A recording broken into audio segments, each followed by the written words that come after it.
Nama saya Hadi Herdiansyah, Prodi Survei Pemetaan Informasi dan Geografi. Tugas ini dalam rangka tugas meteorologi, yaitu pemanasan matahari.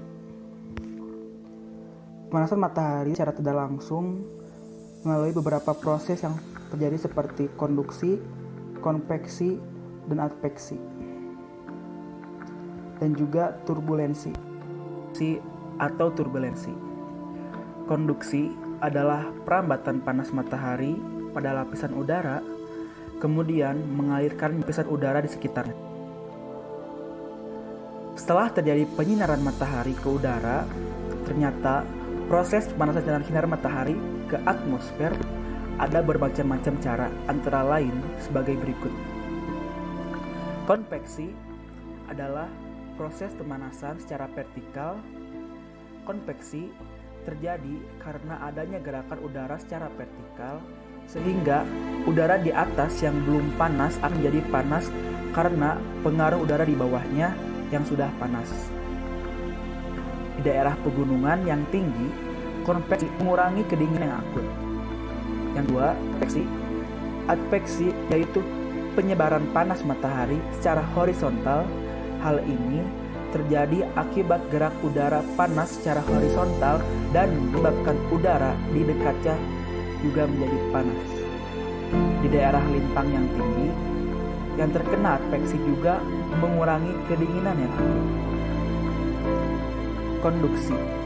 Konduksi yaitu pemanasan secara kontak atau secara bersinggungan.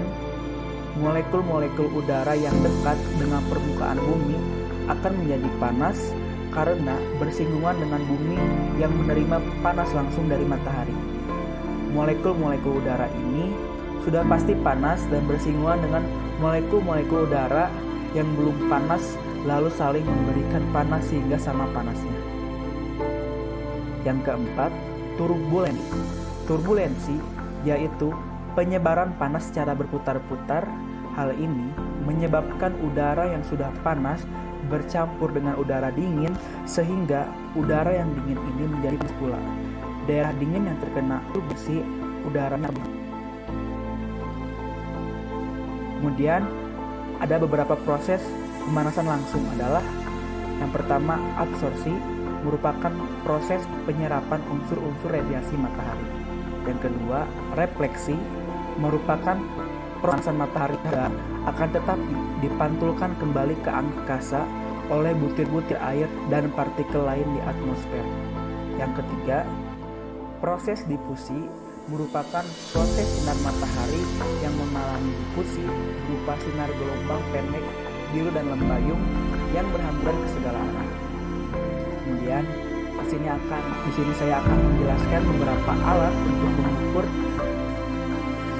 pemanasan matahari. Yang pertama yaitu aktinograf, berperekam atau otomatis alat pengukur saat pada siang hari dan menerima radiasi surya yang jatuh ke alam.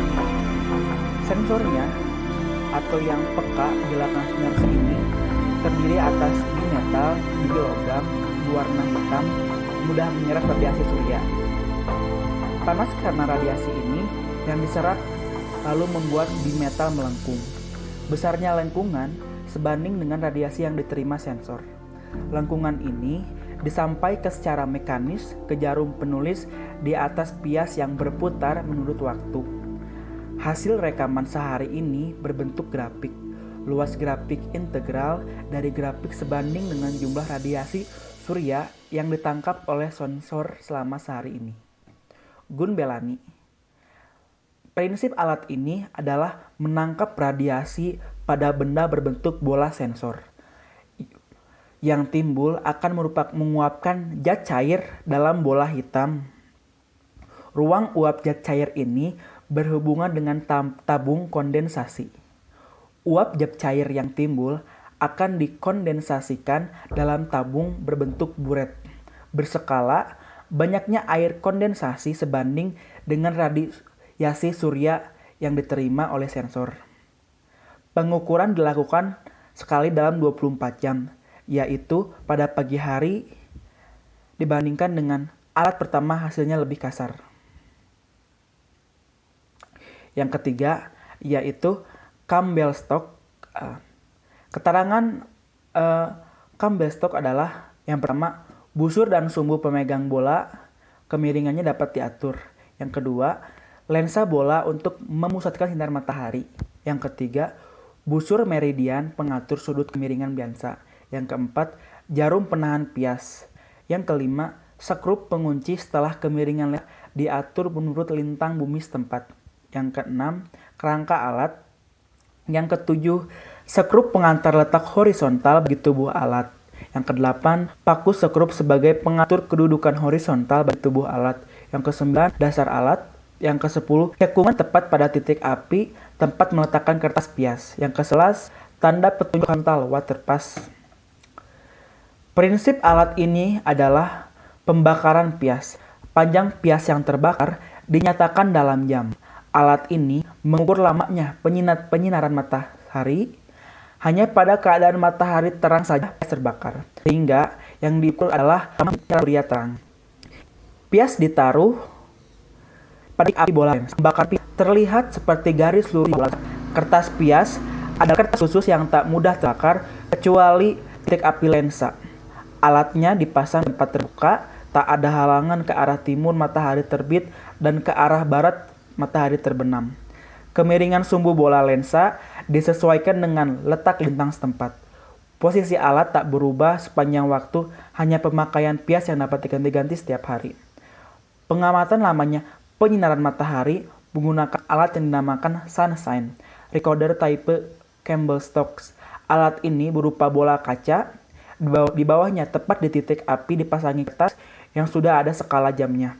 Pada waktu ada sinar matahari ini, matahari akan memanasi kertas tadi hingga membuat jejak gosong yang memanjang. Jejak gosong tersebut menunjukkan lamanya penyinaran matahari atau jumlah waktu sinar matahari sampai ke permukaan, karena tidak terhalang oleh partikel awan dan lain-lain. Ada 3 tipe pias yang digunakan pada alat yang sama. Pias waktu matahari utara, pias hari di matahari selatan.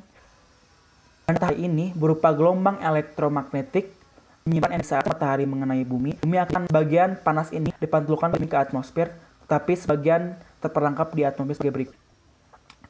Gelombang panas dua sinar inframerah.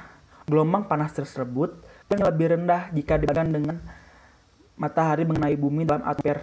Sinar inframerah ini diserap oleh berbagai molekul gas sehingga suhu atmosfer naik. Kenaikan suhu atmosfer ini disebut dengan efek rumah kaca. Jadi, terjadinya efek rumah kaca disebabkan oleh peningkatan suhu atmosfer. Efek rumah kaca ini tidak berkaitan dengan bangunan gedung-gedung bertingkat yang dindingnya terbuat dari kaca.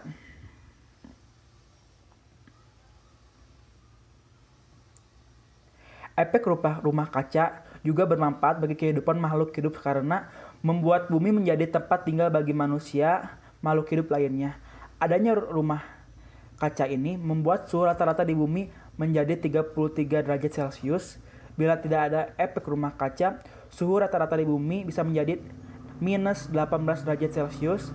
Suhu ini terlalu rendah untuk kehidupan manusia dan makhluk hidup lainnya. Akhir-akhir ini, kandungan gas dalam rumah kaca berupa karbon dioksida berakibat akan menaikkan efek rumah kaca. Peristiwa yang naiknya intensitas efek rumah kaca ini disebut dengan pemanasan global. Pemanasan global sejak pertengahan abad 20 kemungkinan besar disebabkan meningkatnya konsentrasi gas-gas rumah kaca akibat aktivitas manusia dengan efek rumah kaca.